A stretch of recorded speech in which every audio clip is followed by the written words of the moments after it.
"You're too old." That's how she was fired after 20 years of loyal work. Without money and homeless, she spent her first nights on the street, facing cold and contempt. But instead of giving up, she created a project with children no one believed. In Today, those who discarded her watch silently as she becomes a national reference. If this story interested you, don't forget to subscribe to our channel and tell us what city you're watching from. We continue.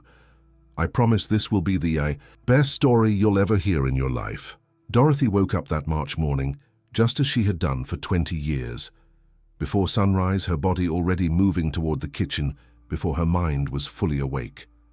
Her bare feet knew every floorboard of the big house, every creak that betrayed the passing years. She lit the wood stove with precise movements, the result of 2 decades repeating the same sequence, and put the kettle on for the master's coffee. At 62, Dorothy had calloused hands and white hair pulled back in a simple bun that never varied. Her face, marked by sun and time, held a serenity that impressed those who knew her.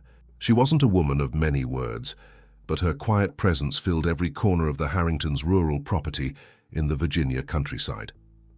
As the coffee filtered through the cloth strainer, she looked out the kitchen window.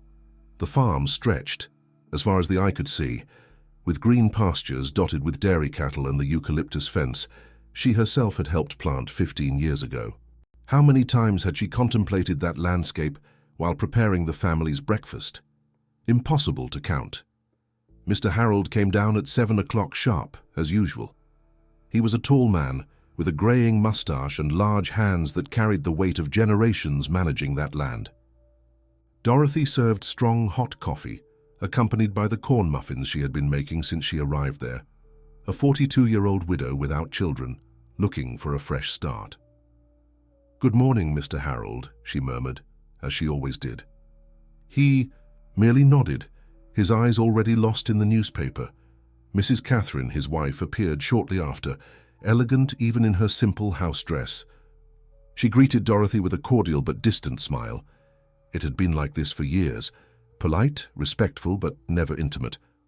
"Dorothy, after lunch I'd like to talk to you," said Mr. Harold without raising his eyes from the newspaper.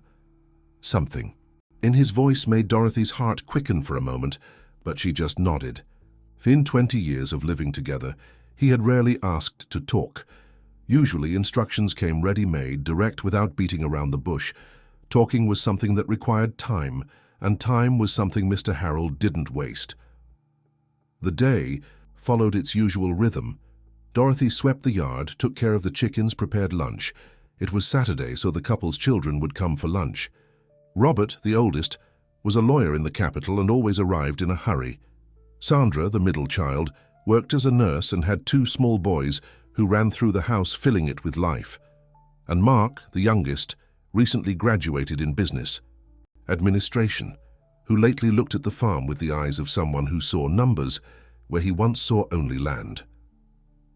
When the family gathered at the table on the porch, Dorothy served the chicken with brown gravy that was Mr. Harold's favorite dish. She heard fragmented conversations as she went back and forth from the kitchen. Robert was talking about a complicated case. Sandra was complaining about the hospital workload. And Mark was talking about modernization, efficiency, cost reduction. "Dad, you need to see that some expenses can be cut," the young man was saying, gesturing with his fork. "The farm has potential, but it's operating with outdated structures." Mr. Harold listened in silence, chewing slowly. Dorothy, who was collecting the empty plates, felt a tightness in her chest without knowing why. After dessert, the children said goodbye. The house returned to its usual silence, broken only by the sound of dishes being washed in the kitchen. Dorothy was drying her hands on her apron when Mr. Harold appeared at the door. "Dorothy, sit here for a bit." She settled into the straw chair, hands folded in her lap. Mrs. Catherine remained in the living room pretending to read a magazine, but Dorothy knew she was listening. "Look, Dorothy," Mr. Harold began, avoiding looking directly at her. "You know I've always respected. You always treated you well here in the house." She nodded, her heart now beating too hard. "It's just that things aren't easy. The farm doesn't yield like it used to. Costs have increased a lot, and we need to..." need to adapt to the new times. Dorothy remained silent, but her hands clasped more tightly. What I mean is that, well, you're not getting any younger either. 62 is an age for a person to rest, isn't it? The words came out jumbled now, as if he wanted to get rid of them as quickly as possible. So we thought, Catherine and I, that maybe it would be better for you to look for a place more suitable for your age. A nursing home maybe, or living with some relative. The silence that followed was so dense it seemed solid. Dorothy looked at her own hands, those same hands that had prepared thousands of meals in that house, that had cared for Mr. Harold when he had pneumonia 5 years ago, that had consoled Mrs. Catherine when she lost her mother. "I don't have relatives," she finally said, her voice low but firm. "Ah, yes. Well, then maybe a nursing home really is best. There are some very good ones in town, and of course we'll help you with that. Financially, I mean." Dorothy raised her eyes and looked at Mr. Harold for the first time in the conversation. On his face she saw discomfort, haste, and a hint of something that could be guilt. But she didn't see affection. She didn't see recognition. She didn't see anything that indicated that those 20 years had meant something. "When do you want me to leave?" "Well, Monday would be good. Gives you time to pack your things." 2 days. 20 years reduced to 2 days' notice. Dorothy nodded and stood up. "All right, Mr. Harold, I'll take care of it." She returned to the kitchen and finished putting away the dishes. Her movements remained precise, automatic, as if nothing had changed. But something fundamental had broken inside her, like a wire supporting a heavy painting that suddenly snaps, leaving everything crashed to the floor. That night, Dorothy lay awake in her small room at the back of the big house.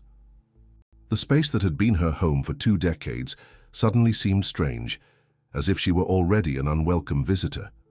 She looked around. The twin bed with the patchwork quilt she had sewn herself, the dresser with the cracked mirror, the image of the Virgin Mary on the wall, her only possessions in the world. Through the window, she could see the lights in the big house going out one by one. First the living room, then Mr. Harold and Mrs. Catherine's bedroom. Last the kitchen light, which she always left on in case someone needed something during the night. Tomorrow would be Sunday, the day after, Monday. And then, where does a 62-year-old woman go without family, without substantial savings, without references beyond that place that now rejected her? Dorothy closed her eyes and tried to pray, but the words wouldn't come. Instead, memories came. The day she arrived there, carrying only a cardboard suitcase and a heart broken by the loss of her husband. How Mr. Harold had received her with a brief interview on the porch, asking about experience and references she didn't have. How Mrs. Catherine had shown her the small room and explained the house rules with a cordial but distant smile. The first months had been difficult.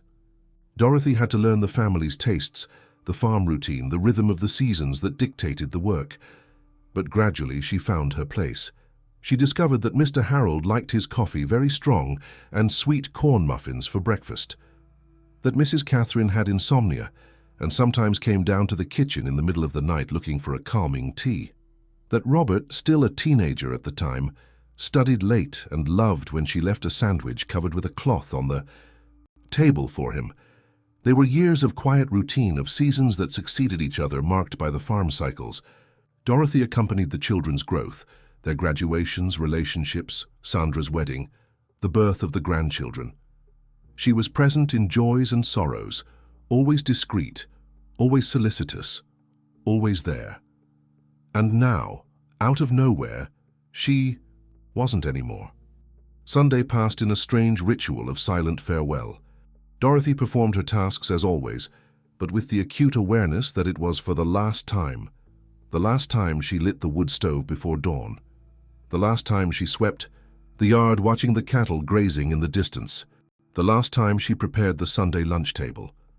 Mr. Harold avoided crossing paths with her all day. Mrs. Catherine appeared in the kitchen once, brought an envelope. "It's a little money to help you in the first few days," she said, unable to look Dorothy in the eyes. "And there's also a letter of recommendation." Dorothy put away the envelope without opening it. On Monday morning, she woke up before the sun, as always. But instead of going to the kitchen, she sat on the edge of the bed, looking at her few possessions spread out on the quilt. She had managed to fit everything into 2 medium-sized suitcases and a plastic bag. 20 years of life reduced to that. Her work clothes, the simple dresses, the aprons, the flat leather shoes, occupied one suitcase. In the other were her going-out clothes, 2 better dresses, a small wool cardigan, the black patent leather shoes she wore to church. The bag held the mementos, some photographs, her mother's Bible, a wooden rosary, old letters from her husband that were already yellowing at the edges. At 7 in the morning, Dorothy heard Mr. Harold's footsteps coming down to the kitchen. By instinct, her body moved toward the door, but she stopped herself. It was no longer her responsibility. Someone else would have to prepare his coffee now, or he would have to manage himself. 15 minutes later, there was a knock on the door of the small room. "Dorothy, it's time," said Mr. Harold's voice, impatient. She finished closing the second suitcase and opened the door. He was standing there, avoiding looking at her directly, car keys already in hand. "Do you want me to take you to the bus station?" Dorothy had thought about this all night. Where would she go? She had no close relatives, no friends in town. Her life had been confined to that farm for 2 decades. The only place that came to mind was Springfield, where she was born and had lived before getting married.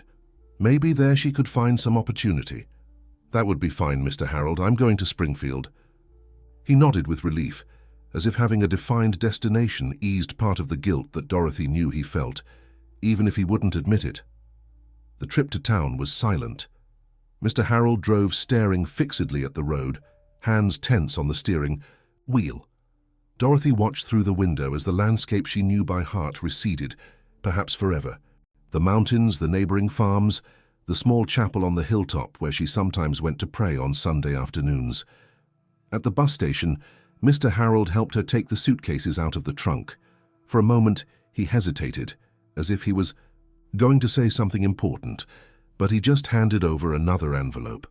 "It's a little more money," he muttered, "for the ticket and, well, to help you." Dorothy took the envelope and put it in her purse without checking the contents. "Thank you, Mr. Harold, for everything." He nodded briefly and returned to the car. Dorothy stood there on the sidewalk of the bus station, watching him drive away until he disappeared in traffic. Only then did she realize the reality. She was completely alone in the world. The bus to Springfield was leaving only late in the afternoon. Dorothy spent the day sitting on the bus station bench, keeping her suitcases between her legs and observing the movement of people coming and going. Everyone seemed to have a certain destination, people waiting for them, clear purposes. She felt like a loose piece in a puzzle that no longer accommodated her. When she finally arrived in Springfield, it was already night. The city had changed a lot in the 20 years she had been away. New streets, new buildings, different movement. Dorothy walked through the central streets carrying her suitcases, looking for some familiar place, some reference that would help her orient herself. The house where she had been born and raised no longer existed. In its place was a construction materials store. The church she attended in her youth was still there, but closed at that hour of the night.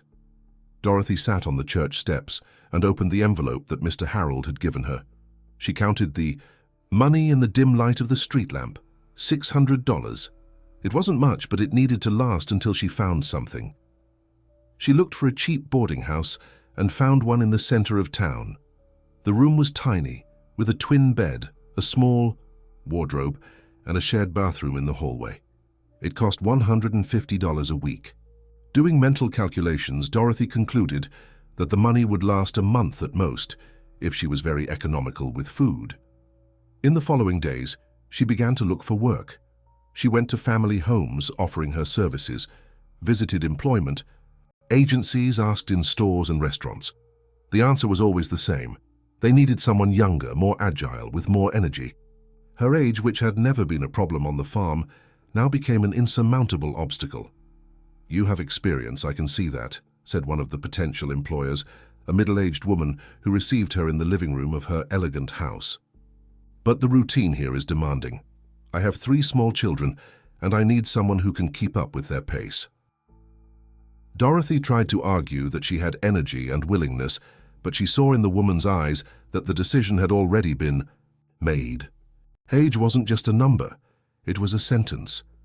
After 2 weeks of fruitless searches, the money was running out, and Dorothy had to leave the boarding house. She spent her first night in the open, sitting on a bench in the central square, her luggage at her feet and her coat pulled tight against her body to protect herself from the April cold. It was a long and terrible night. Dorothy had never really experienced cold, had never felt complete helplessness firsthand. On the farm, she had always had a secure roof, certain food, a routine that protected her from the uncertainties of the world. Now at 62, she was discovering a reality that had always existed but that she had never had to face.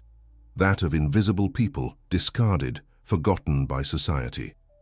On the second night on the street, it rained. Dorothy took shelter under the awning of a store, sharing the space with other homeless people. An older man who introduced himself as Oscar shared with her a piece of cardboard to lie on. "The first week is the worst," he said, his voice hoarse from cigarettes and nights in the open air. "Then you get used to it." Dorothy didn't want to get used to it. She couldn't accept that this was her new reality. But as the days passed and cold and hunger became constant companions, she felt something inside her hardening, adapting, as if her body and mind were finding ways to survive that she didn't even know she possessed. It was on a rainy morning, when she had been on the street for a week, that Dorothy met Mrs. Helen.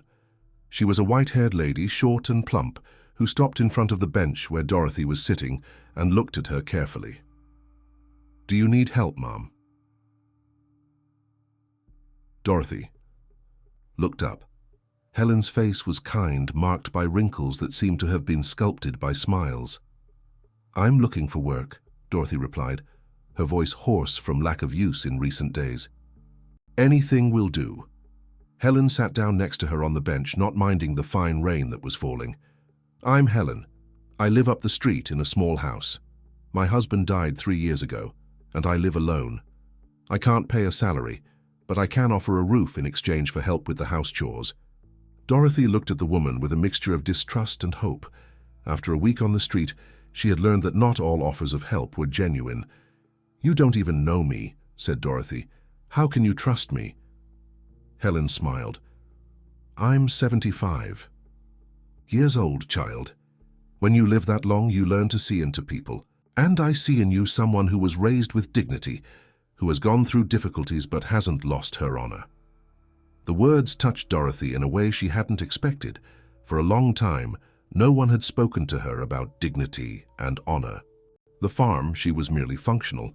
On the street, she was invisible, and now this stranger saw her as a person of value. "All right," said Dorothy, her voice almost failing with emotion. "I accept." Helen's house was indeed small but cozy.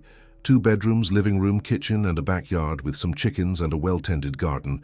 The room she offered to Dorothy was simple, but clean and dry. After a week of sleeping in the open, it seemed like a palace. "The rule here is simple," Helen explained as she showed the house. "Each takes care of herself, but we help each other. I don't have the strength for certain things anymore, and you need a roof. It's a fair exchange." Dorothy nodded, still suspicious of such generosity.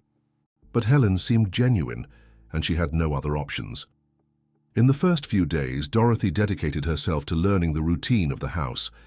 She discovered that Helen woke up late, liked strong coffee, and had the habit of talking to herself while taking care of the plants.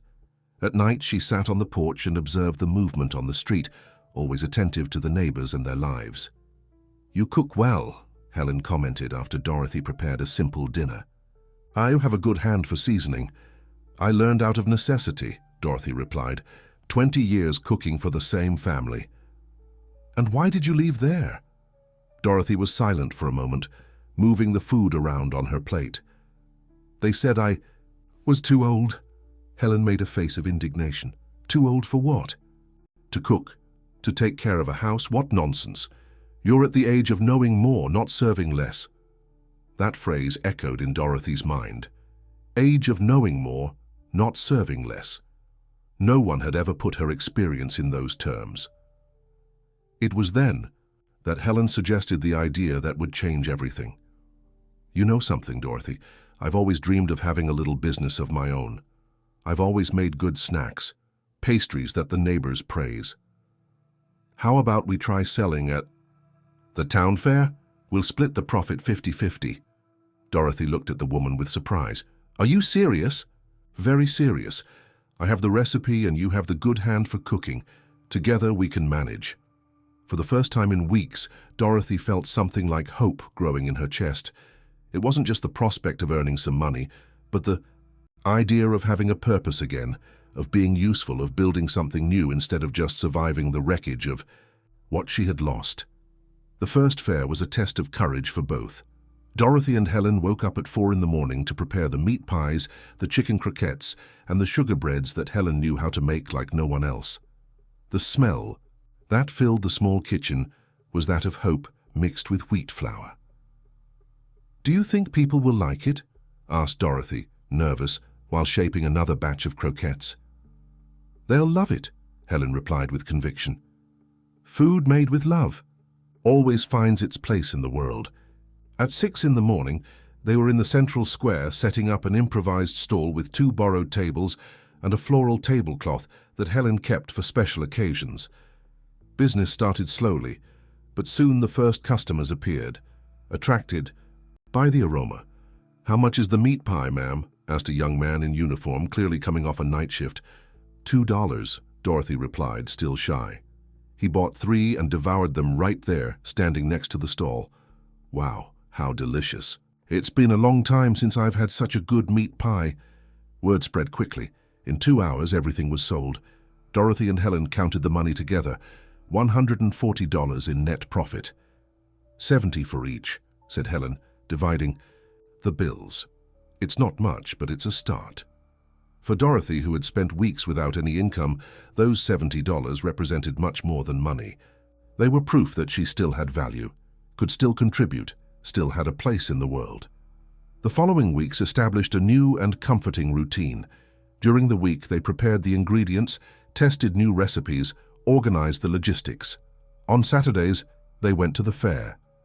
The business grew gradually, with a loyal clientele that always returned and recommended them to others. Dorothy discovered that she had a natural talent for dealing with customers. Her serene presence and attention to detail won people over. She memorized the tastes of regular customers, remembered their names, asked about their families. Gradually, she went from being just a vendor to becoming a beloved figure at the fair. Mrs. Dorothy, said one of the regular customers, a retired teacher named Lucille, have you ever thought about teaching your recipes? I have a daughter who would love to learn how to make these delights. The idea planted a seed in Dorothy's mind. Teaching. It was something she had never considered, but that suddenly made sense. She had accumulated decades of culinary knowledge, secrets of seasonings and techniques that she had perfected over the years. It was then that everything began to fall apart. On a Saturday morning, when they were setting up the stall at the fair, 2 city inspectors appeared, accompanied by a woman in a white coat, whom Dorothy didn't recognize. Do you have a permit to sell food? Asked one of the inspectors, a short, thin man with an exaggerated air of importance. Helen and Dorothy looked at each other. They had never thought about a permit. All the other stalls at the fair operated the same way, without much bureaucracy. No. Oh, we don't, Helen replied. But we can get one. How do we do that? The woman in the white coat stepped forward. She was tall, blonde, with a face that tried to appear professional, but that Dorothy found too hard. I'm Dr. Valerie, from the Health Department. We received a complaint that you are selling food without proper hygiene conditions and without a license. Complaint? Dorothy felt her heart speed up. From whom? That's confidential, but I need to confiscate these foods and issue a fine. A few minutes, all the work of the week was confiscated. Meat pies, croquettes, breads, everything went away in plastic bags. The fine was $500, almost all the money they had managed to save. Dorothy looked around, trying to understand. The other stalls continued to operate normally, only theirs had been targeted by the inspection. Why only our stall? She asked. Dr. Valerie avoided Dorothy's gaze. You received a specific complaint. The other stalls will be inspected at another time. But Dorothy knew this wasn't true. There was something personal in it, something specifically directed at them, but who knew them well enough to make a complaint? They were new in town, had no enemies. Helen was the first to suspect. "Dorothy, did you notice how that woman looked at you? As if she knew you?" Dorothy had noticed, yes. There was something familiar in Dr. Valerie's gaze, an animosity that seemed to predate the encounter that morning. Maybe she's from Springfield herself. Maybe she knows me by sight. But the feeling that there was something more continued to bother Dorothy. In the following days, she tried to find out more about Dr. Valerie. She learned that she was a respected nutritionist in town, married to a prosperous dentist, living in an upscale neighborhood. There was no obvious connection between them. It was only 2 weeks later that the truth came to light. Dorothy was at the bakery buying bread when she overheard a conversation in the line next to her. 2 women were commenting on the inspection at the fair. "I heard it was Valerie who reported those old ladies," one of them said. "It seems she knew one of the two, said the woman had worked at her house and wasn't trustworthy." Dorothy's heart stopped. Worked at her house. She tried to remember where she had seen that face before, those hard, cold eyes. And then she remembered. Valerie, 10 years ago. A young, newly graduated nutritionist who had become engaged to the son of some acquaintances of Mr. Harold, had visited the farm a few times. Always elegant, always superior. Dorothy remembered having prepared some dinners when Valerie visited the family. But there was more. Dorothy remembered a specific afternoon when Valerie was at the farm and asked to speak with Mrs. Catherine. There was a heated conversation. In the living room, raised voices that didn't come clearly to the kitchen, but that left the environment tense. After that visit, Mrs. Catherine had been strange with Dorothy for a few weeks. More distant, more formal, asking questions about her activities that she had never asked before. Now it all made sense. Valerie had tried to create problems for Dorothy on the farm 10 years ago, and now, finding her again, she was determined to continue her persecution. But why? What could she have against a simple domestic worker? Dorothy decided she needed to find out, and more than that, she needed to find a way to defend herself. She couldn't allow her new life to be destroyed by resentments from the past that she didn't even fully understand. She talked to Helen, who was outraged. "You mean this woman is persecuting you because of something that happened 10 years ago? That's harassment, Dorothy. This can't go on." They decided to seek legal help but discovered they didn't have the resources for a lawyer. That's when Helen had an idea. "My neighbor works at the public defender's office. I'll talk to him." Dr. Charles, Helen's neighbor, was a middle-aged, bold and kind man who listened to Dorothy's story attentively. "What you're describing constitutes abuse of authority," he said. "Systematic persecution using public office for personal purposes. It's a crime." He offered to help but warned that it would be difficult to prove the personal motivations behind the inspection. "What you need is to document everything. If there are new persecutions, note dates, times, witnesses. Will build a solid case." Dorothy left the public defender's office with a mixed feeling of hope and apprehension. On one hand, she had someone willing to help her. On the other, she knew that Valerie wouldn't give up easily, and she was right. The following week, Dorothy got a temporary job helping a neighbor take care of her young children while she worked. It wasn't much money, but it was honest. She picked the children up from school, gave them snacks, helped with homework. That's when she discovered something that would completely change the course of her life. Lucas, one of the boys, who was 8 years old, had great difficulty reading. His mother, Andrea, was desperate because the teachers said he needed expensive tutoring that she couldn't afford. "He's intelligent," Andrea would say, "but it seems like the letters get jumbled in his head." Dorothy observed Lucas for a few days. She saw how he became frustrated with books, how he quickly gave up when he couldn't decipher the words. But she also noticed that he had an excellent memory for stories told, that he understood complex concepts when explained orally, that he was creative and clever in games and play. One afternoon, instead of insisting on traditional reading, Dorothy decided to try a different approach. She told Lucas a story and asked him to retell it using drawings. Then, together with him, she wrote key words from the story on colored cards. To her surprise, Lucas engaged completely in the activity. In an hour, he had read the whole story using the cards as support. "How did you do that?" asked Andrea, impressed, when she came home and saw her son reading. "I don't know," Dorothy replied honestly. "I just tried a different way." But in truth, she knew. It was the same intuition that made her notice when a recipe needed more salt or when a dough was just right. It was the wisdom accumulated in decades of observation and care, now applied in a way she hadn't imagined she possessed. The news of Lucas's success spread quickly through the neighborhood. In 2 weeks, Dorothy had 3 children to attend to.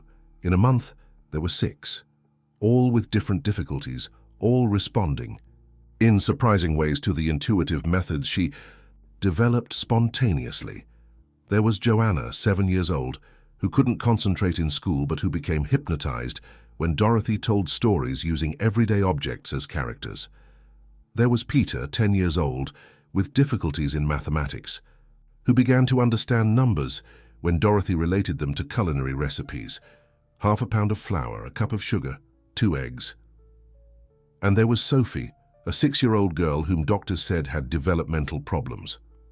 Sophie barely spoke, spent hours staring into space, didn't respond when called. But Dorothy noticed that she reacted intensely to music.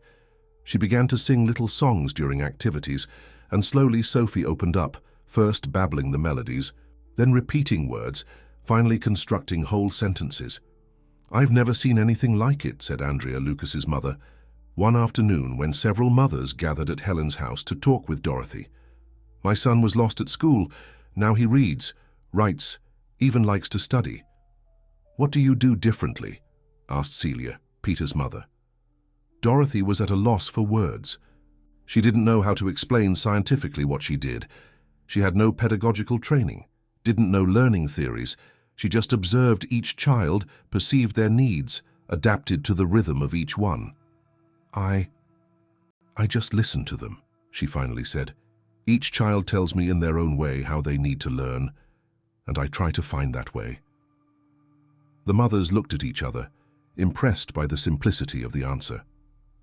It was then that the storm Dorothy was already expecting arrived.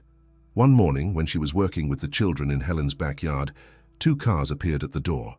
From the first came 2 officials from Child Protective Services. From the second, Dr. Valerie descended, accompanied by a man in a suit who introduced himself as a district attorney. "Are you Dorothy Grace?" asked the attorney. "Yes, I am. We received a complaint that you are illegally practicing the profession of psychologist or educator, attending to children without professional qualification." Dorothy felt the world spinning. The children, frightened, hid behind her. "I'm not a psychologist or an educator," she said, trying to keep her voice steady.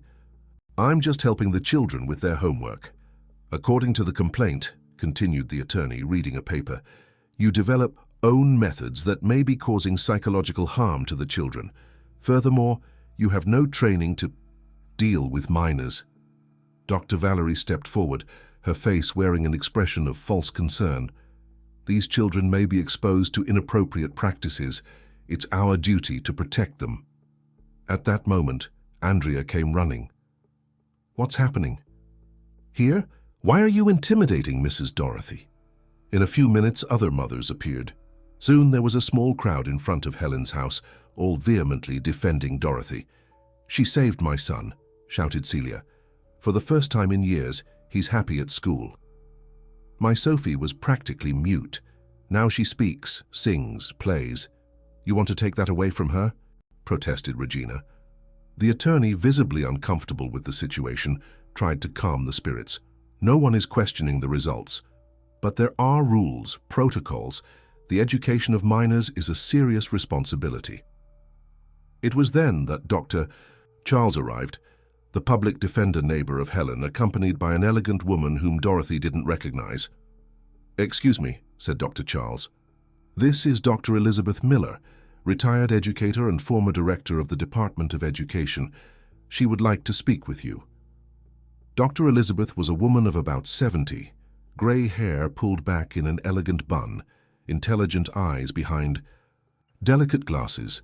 She addressed the attorney directly. Dr. Frederick, I know you from other cases. May I ask what exactly is the accusation against this lady? The attorney explained the situation. Dr. Elizabeth listened attentively, then turned to Dorothy. May I speak with you in private? Dorothy nodded, nervous. They moved away from the group, and Dr. Elizabeth began to ask detailed questions about the methods Dorothy used, the specific difficulties of each child, the results obtained.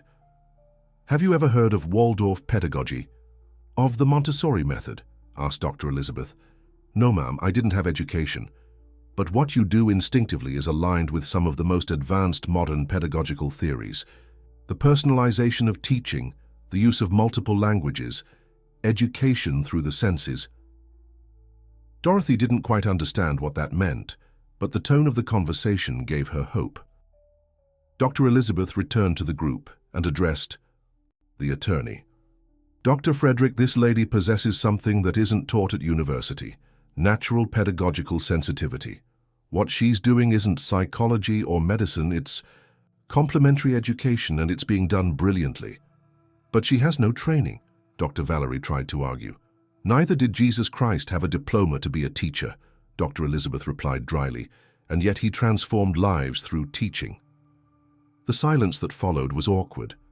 The attorney looked at the mothers, at the children who pressed against Dorothy, at the environment clearly hostile to the accusations. Well, he finally said, if there's no evidence of harm to the children, and if there are documented positive results, I believe we can end this investigation. But I recommend that you seek some formalization of your activities. Dr. Valerie was visibly displeased, but had no choice but to accept the decision. After everyone had left, Dr. Elizabeth stayed to talk with Dorothy. I have a proposal for you, she said. I know a private university that offers full scholarships for people with a special profile. You're old enough to retire, but not to stop learning. How about studying education? Dorothy was silent for a long moment. I'm already 62 years old, Doctor. I don't know if I have the mind to study. Dorothy, said Dr. Elizabeth firmly, you're already teaching. The university will just give you the paper that proves what you already know in practice, and it will teach you some new things that will make you even better. The idea haunted Dorothy for days. Return to studies at her age? Was it possible? Was it sensible? But the children kept coming. Now there were 12 of varying ages and difficulties. Dorothy had transformed Helen's backyard into an outdoor classroom with colorful posters, educational games made with recycled material, themed corners for different activities. And it was observing that small world she had created that Dorothy made her decision. Helen, she said one night, I'm going to accept the doctor's proposal. I'm going to study education. Helen smiled. It was time, Dorothy. You were born for this. The first day of class was terrifying. Dorothy, at 62, sat in a room full of 20-year-olds who talked about technology, theories she had never heard of, methods that had complicated names. But as the weeks passed, she discovered that her practical experience was a treasure. When professors talked about cognitive development, she thought of Lucas learning to read with colored cards. When they discussed multiple intelligences, she remembered Sophie discovering the world through music. And more than that, she had stories to tell that enriched the classes. The younger colleagues began to seek her out to hear her experiences, to understand how theory applied in practice. You're an inspiration, Dorothy, said Amanda, a 22-year-old classmate. I hope to have your wisdom when I reach your age. Dorothy smiled. Wisdom, it was a beautiful word, and maybe it was true. Maybe all those years of silent observation, attentive care, exercised patience, had really taught her something valuable. In her second year of college, Dorothy was invited to present her work with children at a conference on inclusive education. She went on stage trembling, but when she began to speak about Lucas, about Sophie, about Peter, the words flowed naturally. Education is not about methods, she told an audience of 200 people. It's about seeing. It's about perceiving that each child is a unique universe, with their own language, their own rhythm, their own way of shining. Our job is not to force them to fit into our molds. It's to discover the mold of each one and help them become the best version of themselves. The applause was long and warm. Several people approached afterward to talk, exchange experiences, ask for advice. Dorothy realized that she had found not just a new purpose, but her true vocation. 3 years later, she graduated as the oldest student in the class and one of the most respected. She was invited to coordinate an experimental project in a public school in the periphery, working specifically with children in vulnerable situations. The project was a resounding success. In 2 years, the school rose from the worst performance rates in the municipality to be among the best. Dorothy developed her own methodology that combined traditional techniques with her intuitive sensitivity, creating an environment where each child could flourish. It was then that she received an unexpected call. "Hello, is this Mrs. Dorothy?" "This is Robert, Mr. Harold's son." Dorothy felt her heart speed up. Robert, the eldest son of her former employers, that boy she had watched grow up and become a lawyer. "Hi, Robert." "Mrs. Dorothy, I wanted to apologize for what happened, for what we did to you." Dorothy remained silent, waiting. "You were with the family for 20 years. You were practically family, and we treated you as if you were disposable. It was cruel on our part." "What happened? Happened, Robert. But it shouldn't have happened. And I wanted to make a proposal. I'm setting up a law office focused on labor rights. I wanted you to be my consultant for cases of age discrimination. You know the subject better than any expert." Dorothy smiled. The irony of the situation wasn't lost on her. "Thank you, Robert, but I already have a job." "I know. I read about your project at the school. I'm very proud of you. I always knew you were special. I just didn't know how to value it at the time." After hanging up, Dorothy thought about the conversation. Proud. Robert was proud of her. The boy she had watched grow up now recognized her value. But the recognition that really mattered, she had long since had. That of her students, of the families she had transformed, of the community that had embraced her cause. 5 years after graduation, Dorothy was honored with the National Award for Inclusive Education. When she went on stage to receive the distinction, she saw familiar faces in the audience. Helen, now 80 years old, but still firm in the front row, Dr. Elizabeth, her mentor and friend. Dozens of former students who had become promising young people. Fellow teachers who had adopted her methodology. "This award is not mine," she said in her acceptance speech. "It belongs to all the children who taught me that learning has no age, no formula, no limit. It belongs to women like me, who were discarded by society, but refused to discard themselves. It belongs to all who believe that experience is not a burden, but power." And then, looking at the audience, Dorothy continued, "When I was dismissed from the farm where I worked for 20 years, I thought my life was over. I thought that at 62 there was nothing more for me. But I discovered that there was much more to begin than to end. I discovered that our society wastes a treasure when it discards people because of age. And I discovered that the best remedy against prejudice is not discourse, but action." The applause was deafening. Dorothy left the stage knowing that she had fulfilled a greater purpose than she had ever imagined possible.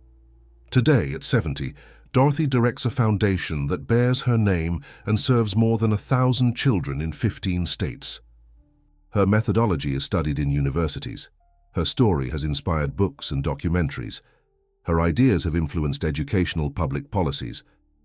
But she continues every morning, arriving early at the school where it all began. She continues to crouch beside the desks, listening attentively to the difficulties of each child, inventing creative ways to make knowledge reach the hearts of little ones that the world sometimes insists on labeling as different or impossible. And when young teachers ask her what the secret of her success is, Dorothy always gives the same answer. There is no secret. There is love. There is patience. There is the certainty that every human being has something beautiful to offer the world. Our job is just to help that beauty flourish.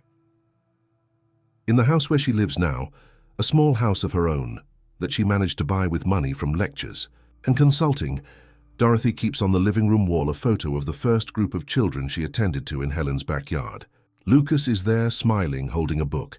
Sophie appears singing, her mouth open in a silent song that only she could hear. Peter makes a funny face at the camera. All these children are now accomplished adults. Lucas became a teacher. Sophie is a music therapist.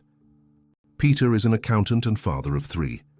And they all carry within them the certainty that they were seen, understood and loved by a woman whom society wanted to discard, but who refused to accept that her story had ended. Because Dorothy learned the most important lesson of all, that life doesn't end when others decide it does. It only ends when we ourselves decide to stop starting over.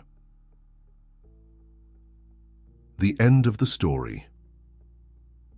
Dear listeners, we hope that Dorothy's story has deeply touched your hearts. This narrative of beginning again, resistance, and discovering one's own value in the third age shows us that it's never too late to write new chapters in our lives. If this story moved you as much as it moved us, don't forget to subscribe to our channel and give this video a thumbs up. Share this story with people who need to hear that age is experience, not limitation. In the comments below, tell us, what person in your life deserves to be valued for the wisdom they carry? Every day we bring stories that celebrate the strength of the human heart and the capacity for transformation that exists in each of us. Don't miss our upcoming content, because each story is a window to discover that the impossible is